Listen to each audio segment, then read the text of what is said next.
and welcome back to our HealthCast. No matter where you're tuning in from, I'm Ahana. And I'm Arzu. Today, we're diving into a topic that's so much more than just a number on the scale, obesity. But don't worry, we've got an expert joining us to answer all the tough questions. Exactly. Because if it were just the two of us, we'd probably end up debating whether pizza should be classified as a vegetable. Well, it's not. But let's be clear, this isn't about shaming anyone. It's about understanding the science behind obesity, the challenges that come with it, and how we can make healthier choices without feeling like we're sacrificing all the good things in life. You know, when I was younger, I used to think obesity was just about eating too much cake. Turns out, it's a lot more complex than that. Same here. But hey, let's save all the tough questions for our expert. We are so excited to introduce Dr. Seema Ahmed, who's here to shed some light on this topic. Dr. Seema Ahmed is a practicing general physician and surgeon, nutritionist and dietitian that runs Slim and Fit, an anti-obesity medical clinic in Santacruz. She has over 2 decades of experience in medicine and has kick-started the health journey for countless people from all walks of life, including quite a few television heavyweights and Bollywood bigwigs. So, Dr. Seema, to kick things off, how do we define obesity and what exactly is it? Obesity is a condition in which there is excess amount of fat in the body. BMI, body mass index, above 30 is considered obese and above 40 is considered morbidly obese. According to Ayurveda, there are 8 types of undesirable people and obese is one such type. People for cold, cough, fever will go to a doctor, but they shy away or look down to approach a doctor for treating obesity. This needs to be changed. Obesity should be taken as a disease and should be treated correctly. BMI. That brings back memories of 8th grade. I know, right? I remember we did a survey in math class to figure out where we stood on the health scale based on our BMI. Speaking of which, Dr. Seema, could you walk us through the primary causes of obesity? Primary causes of obesity are excessive eating, intake of high-calorie food, for example, sweets, oily food, etc., no exercise, daytime sleep, lack of sleep, hereditary. Secondary causes are diseases related, example, hypothyroidism, ovarian cyst, heart-related problems. These can also cause obesity. You mentioned that obesity can be hereditary. Can you elaborate on how genetics play a major role in someone's tendency to be obese? Genetic obesity is seen in many individuals, but according to my experience, it's mainly inheritance of wrong eating and bad lifestyle that leads to obesity. So one can definitely stay healthy with reduction in calorie intake and increase in physical activity. Oh, so it is said that it's not just the genes themselves, but the unhealthy habits passed down through generations that really contribute to obesity? Exactly. While genetics can predispose someone to obesity by affecting things like metabolism or fat storage, it's often the lifestyle and eating habits that get passed down from parents to children that have a more immediate impact. Oh, so a child might inherit a tendency to gain weight more easily, but it's the environment that they grow up in, such as poor diet choices or lack of physical activity, that really set the stage for obesity. Now that makes sense. Moving on to health risks. What are the major health risks associated with obesity? Yikes, I bet Dr. Seema has a long list for this one. Major health risks associated with obesity include development of type 2 diabetes, hypertension, that is high blood pressure, stroke, hyperlipidemia, that is high cholesterol, triglyceride levels, chronic heart diseases, gallstones, lower limb problems, infertility, pregnancy complications in females, abdominal hernias, lower limb problems, breathlessness, social problems, and most commonly seen is psychological depression. Don't forget the ultimate risk. Your doctor giving you that look when you confess you haven't been exercising. Oh no, the dreaded talk. It's like they're reading your mind. But seriously, obesity can lead to a number of serious health conditions. Exactly. From heart disease and stroke to diabetes, high blood pressure, and even certain types of cancer, the risks are huge. That's a pretty grim list. But it's important to understand the consequences of ignoring your health. It's all connected.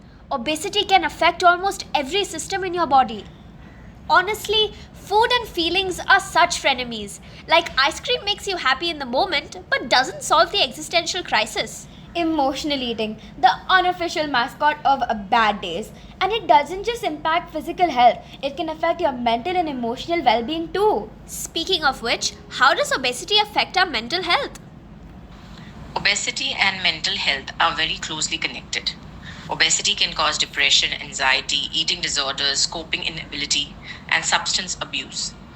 Obesity is often seen in patients with schizophrenia, mood disorders, and ADHD, that is, attention deficit hyperactivity disorder. That makes sense. It's a vicious cycle. Obesity leads to mental health struggles, and then those struggles make it harder to manage your weight. It's really important to take a holistic approach that addresses both the physical and mental aspects of obesity. Maybe eating a bag of chips won't solve my problems, but I mean, who's sleeping well when there's a fridge calling your name at 2 am? Or when your body is too busy digesting the midnight popcorn. If our body is so busy digesting the popcorn, what about sleep? Doesn't our body also need time to rest? You're right. Why don't we ask if obesity is related to sleep disorders? In many cases, we have observed that snoring is a most common complaint in obese patients. Obesity causes one's airway to be partially or fully blocked, causing breathlessness or feeling exhausted. While sleeping, if there is partial air blockage, the patient gets up and sits down, that is, change of position, to get some oxygen. This causes obstructive sleep apnea. If not treated correctly, can cause serious health issues. That sounds extremely tiresome to deal with when your body is trying to rest. Exactly. You can't be like, oh, I'll eat this salad and somehow my body will forget that it's been fighting for breath all night. It's about finding that balance. Eating well, sleeping well, and taking care of your mental health. Alright, I'll give it a shot. I'm already picturing my fridge calling me at 2 am and me being like, sorry buddy, I'm sleeping this one off. You're totally right. Change doesn't happen overnight. But with both sleep and health, I think I'm on the right track. Which is why prevention is so important. The word sounds like loads of effort. But hey, small changes make big differences, right? True, like swapping chips for carrots. Not as exciting, but your future self will thank you. I wonder what we could do to prevent obesity. Now we're getting realistic. How can obesity be prevented? Obesity is a growing concern today, and most people ignore it. Obesity can be prevented with making the right changes at the right time in your routine lifestyle. For example, encourage intake of fruits, vegetables, coconut water, fresh lime water, buttermilk, etc. Keep salt and sugar intake restricted. Discourage intake of alcohol, processed food, and junk food. Exercise regularly, and most importantly, do anything and everything within limits. Do not overdo, understand your body, and try to maintain a healthy body physically and mentally. Exercise is such an important factor in the prevention of obesity. Honestly, I think walking from the couch to the fridge does not count, right? Unfortunately, it does not, which is why we must ask Dr. Seema, how much exercise do you recommend for students on a daily or weekly basis? Personally, I would suggest a 60 minutes to 90 minutes walk to every individual on daily basis. Exercise should be consistent. Physical activity helps to release endorphins, a hormone which gives you a feel-good factor. So one should exercise just enough to feel good and energetic. I'm personally not for any kind of activity that makes you lethargic and weak at the end of the exercise. So listen to your body and then decide your exercise schedule, which can be increased gradually for better effects. So wait. Dancing counts? Does that mean I've been getting my cardio in all along during my ballet classes? Hey, those moves are definitely cardio, especially when you throw in a little pirouette. Exactly. And the best part is, it doesn't have to feel like torture. Find an activity you enjoy, whether it's dancing, biking, or even a brisk walk in the park. The key is consistency. And remember, every little bit adds up. Well, looks like my next dance party is gonna count as exercise. Though I'll try to avoid those midnight snacks this time around. Spot on. Small steps, one dance at a time. I heard that strength training was an important part of exercise. How does it contribute to weight management and overall health? Strength training in the long run improves heart health, reduces blood pressure, reduces the risk of fractures, limb mobility improves, especially lower limb mobility. Wait, what? Strength training lowers blood pressure? So I can be over here lifting weights and my heart's getting a vacation? Why didn't anybody tell me this sooner? Strength training does wonders for your heart. It helps lower bad cholesterol, improves blood flow, and keeps your arteries from getting cranky. It's like doing a little cardio without all the sweat. Your heart gets a workout, but you don't have to run a marathon to do it. And what about my sore limbs after ballet? Oh, strength training's got you covered with your limbs too. It's like giving your joints a nice massage. Strengthening the muscles around your joints makes them more flexible and mobile, so you'll start feeling like a well-oiled machine. No more creaky knees or stiff arms, just smooth, easy movement. Plus, strengthening your muscle protects your joints from wear and tear, so you won't be creaking or cracking when you bend down to tie your shoes. So I get how strength training works now, but how can I opt for healthier food choices without too much thought, especially in school? Students should be encouraged to indulge in intake of fruits, coconut water, buttermilk, and low-fat food items. Schools themselves should provide their students with healthy options. Our canteens are usually full of junk food. Children don't have much options so that they can get into the habit of eating good food, healthy food, low-calorie food. They rather get into the habit of eating fried and high-calorie food items. School is the best place to inculcate good eating habits from a very young age. This definitely helps the child in the long run to develop the habit of making the right food choices. Looks like our school's on the right track. They already sell coconut water in the canteen. It's less about restricting yourself and more about making better choices without feeling deprived. And remember, no one's perfect. If you splurge a little, it's okay. Just get back on track with the next meal. It's all about balance, consistency, and making healthy habits part of your lifestyle. You've totally got this, Arzu. I got the part of planning and consistency, but how important is it to plan your meals to prevent obesity? The cause of obesity is high calorie food intake, where energy intake is more than energy expenditure. So it is very important to plan your meals and make it in such a way that the food is packed with nutrients and at the same time low in calories. Reduce in oil intake and salt intake. Cut down sugar or keep it very, very occasionally. Avoid preserved and packaged food which are loaded with preservatives. Plan your meal well. Prepare it sensibly so as to make it a part of your routine lifestyle. One needs to make this a habit. As we all know, habits die hard. So healthy lifestyle will be a part of our routine lifestyle. We will not have to think to avoid obesity, but naturally prevent obesity. Oh, okay. I'm already picturing myself prepping up some quinoa, chopping up veggies, and maybe even some roasted sweet potatoes. Exactly. You're already on the right track. And let's not forget snacks. Healthy snacks are a big part of this too. Having some pre-packed snacks like nuts, fruit, or yogurt on hand can keep you from reaching for those vending machine options.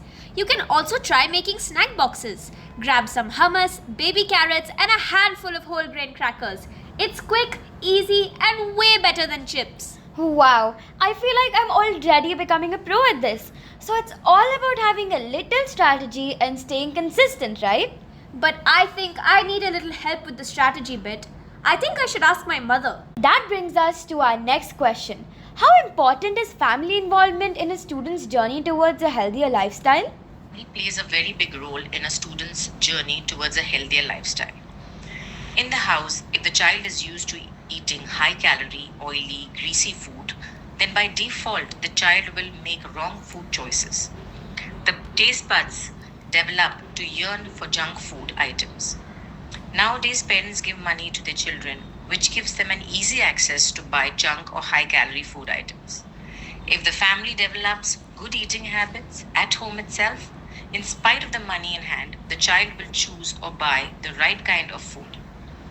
No food is bad. Carbs, proteins, fats, vitamins, minerals are all required by each body, but in the right proportion. Some of us are skinny, so we need high fatty food. Some of us are obese, so the body needs low calorie food. Each individual, according to its body type, should develop good eating habits that helps their body be disease free and healthy. Absolutely. And I guess that sense of connection makes sticking to a healthy routine feel less like a solo mission and more like a team effort, right? When you feel supported and like you're part of a team, you're more likely to stay committed. Plus, you can share tips and motivate each other. Maybe one day it'll become a cycle of positive reinforcement and everyone will benefit. That sounds great. I think involving my family could definitely make the whole process more enjoyable. Staying committed is so important, but so is motivation. How can students stay motivated to maintain a healthy lifestyle over the long term? Students first need to know the benefits of a healthy lifestyle and the harm or diseases caused by an unhealthy lifestyle. An unhealthy body is a hub for many chronic diseases like type 2 diabetes, high blood pressure, stroke, lower limb problems, social problems, and psychological depression. The students can start by making minor changes towards their lifestyles. For example, indulging in a chocolate twice a week instead of having it daily. Small changes rather, will show small good changes in one's body, which itself will motivate the students over long term. And once these good changes become a habit, then the children stay healthy lifelong. That makes so much sense. So, break things down into smaller steps instead of feeling overwhelmed by the big picture. Yes, and also it's important to mix things up. Keeping your routine fresh helps maintain interest. You can try new recipes, experiment with different workouts, or find new ways to relax and reduce stress. When things get monotonous, motivation tends to dip. So adding variety is key. So the key is to keep it interesting. I guess that way it doesn't just feel like a chore, right? Exactly. And remember to celebrate the small wins, whether it's eating a healthy meal, hitting a workout goal, or just getting enough sleep. Take time to acknowledge your progress. That sense of accomplishment will keep you motivated to keep going. I like that. Celebrating the little victories. It's easy to overlook them, but they really add up over time. They really do. And finally, don't be too hard on yourself. If you slip up, it's okay. Just get back on track and keep moving forward. It's all part of the journey. And staying kind to yourself is crucial for long-term success. So a little grace goes a long way. Got it. I think with these strategies, it's totally possible to stay motivated and stick with a healthier lifestyle. Suppose a student wants to change their lifestyle but doesn't know where to start. So what resources or programs are available for them to use to improve their health? According to my knowledge, our students do not have much resources or programs to seek to improve their health. Schools, universities need to provide the students with canteens giving healthy food choices, frequently organize workshops on wellness, healthy cooking options, relaxation of mind and body to make the right choices in life.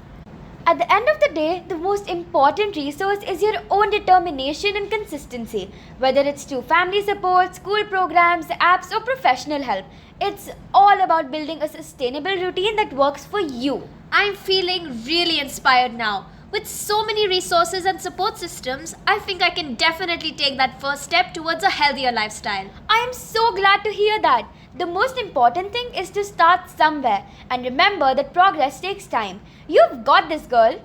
You know, Ahana, I've been thinking about how obesity can affect more than just our physical health.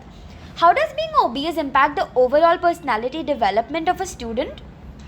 Obesity plays a very important role in personality development of an adolescent. Obesity is always looked down upon in our society. So social problems and psychological depression can deteriorate a child's growth. Obesity reduces physical activity. There is difficulty in coping up with fit youngsters, leading to social isolation and loneliness. Obesity causes unnecessary pains to weight-bearing joints, which further takes a toll on one's emotional well-being. Obesity causes poor body image. Youngsters start feeling embarrassed about their appearance, causing anxiety, and social isolation. That sounds really tough. I can imagine how those feelings could affect things like social relationships or even performance in school. The fear of being judged or teased can hold them back from fully expressing themselves, and they might avoid situations where they feel like their appearance might be criticized. This can lead to missed opportunities for personal growth and developing important social skills. That's heartbreaking to hear. It's like obesity can create a barrier, not just physically but emotionally and socially too. Yes, and it can have long-term effects. If those feelings of low self-worth aren't addressed, they can influence the way a young person approaches future challenges. However, it's important to remember that it's possible to overcome these challenges and develop a strong sense of self. That's a good point. I guess the right support system and healthier habits can help turn things around. Absolutely. Creating a positive environment where we feel supported and empowered can make a world of difference. When we feel good about ourselves, it helps boost confidence, improve social skills, and foster resilience. With the right resources, mindset, and encouragement, they can thrive and develop a healthier, more positive outlook on life. I totally agree. It really shows how important it is to focus on overall well-being, not just physical health but mental and emotional health too. Well, this brings us to the end of today's discussion. We've explored so much: obesity, its impact on our health, and how we can take small steps towards a healthier lifestyle. Absolutely. We've learned that it's not just about the number on the scale, but how we take care of our bodies and minds. It's about making consistent, mindful choices every day. Exactly. Very demure, very mindful, very cutesy. And it's important to remember that this journey is about balance. Small, sustainable changes are what lead to long-term success. It's not about perfection, it's about progress. Definitely. Whether it's finding time to exercise, improving your diet, or prioritizing sleep, each step plays a crucial role in our overall well-being. Exactly. And when we focus on both our physical and mental health, we can create a strong foundation for a healthier, happier future. So as we wrap up, let's keep in mind that no change is too small to make a difference. It all adds up over time. Thanks for joining us today. Take what you've learned and make those positive changes. And remember to be kind to yourself along the way. We wish you all the best on your health journey. Stay consistent, stay committed, and remember, you've got this. Here's to a healthier, happier you, one step at a time.